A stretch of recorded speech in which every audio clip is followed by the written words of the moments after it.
Хөгжлийн бэрхшээлтэй хүний эрхийг хангах үүднээс бодлогын хүрээнд заримтлан зохицуултыг хийх хэрэгтэй гэж төр олон нийтийн болгохон үзэж байна. Холбогдох хуулийн хэрэгжилтийн талаар улсын хурлын нийгмийн бодлого боловсрол соёл шинжилгээ ухааны байнгын ороо хэлэлцүүлэг зохион байгууллаа.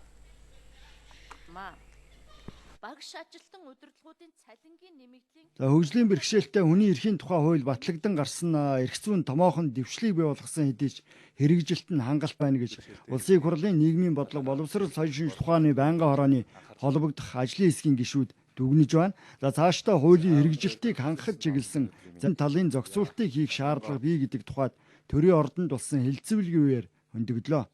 Хүний нөөцийн өрөөнд маш чухал асуудлууд сая гаргаж ирлээ шүү дээ. Бид баахан байшин барилга бэлдээд байдаг. Гэтэл хамгийн гол нь тэр нөгөө зөөлөн дэд утас гэж ярьдаг. Хүний нөөцийн асуудлуудыг хөгжлийн бэрхшээлтэй иргэдэд үйлчлэх, сургах, боловсролын ажилтнууд, эрүүл мэндийн салбарын ажилтнууд, нийгмийн хамгааллын салбарын ажилтнуудаа бид нараас үнэхээр төрөөс бодлоготойгоор дэмжих, бэлдэх ёстой юм байна. Хүмүүс ирсэн байна.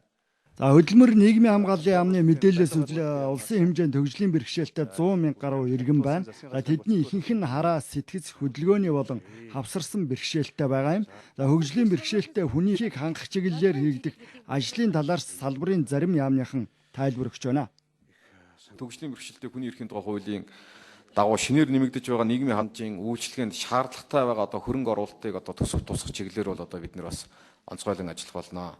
Манай яамны хувьд бол авто тээврийн үндэсний төв бусад энэ шалгаруулалт хийж байгаа энэ хөдөө орон нутаг нийслэлд явж байгаа тээврийн хэрэгслүүдээ намхан шаттай бай,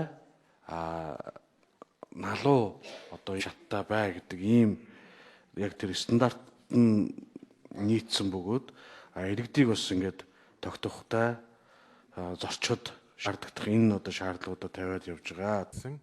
Хөгжлийн бэрхшээлтэй хүний эрхийн тухай хуулийг төр олон нийтийн байгууллага болон нийгмийн бусад төлөөллийнхэнд сурчлан таниулах, холбогдох дүрм журмыг боловсруулж гаргах, салбар хоорондын зохицуултыг хийх, уялдаа холбоог нь хангах, зарим хуульд өөрчлөлт оруулах, эрх зүй орчныг улам боловсронгуй болох хэрэгтэй гэдгийг мэргэжлийн холбоодын төлөөлөл хэлж байна.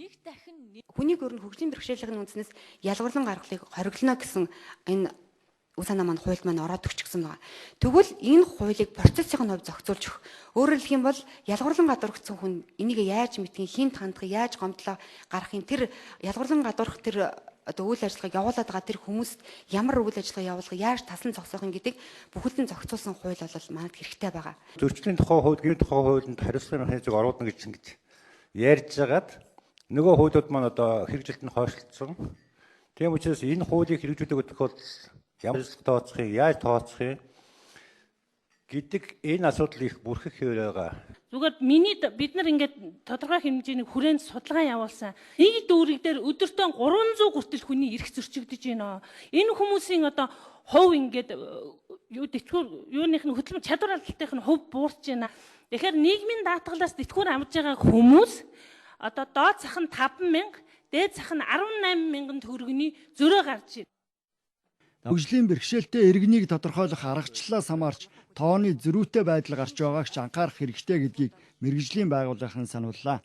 Хүмүүст баярлсан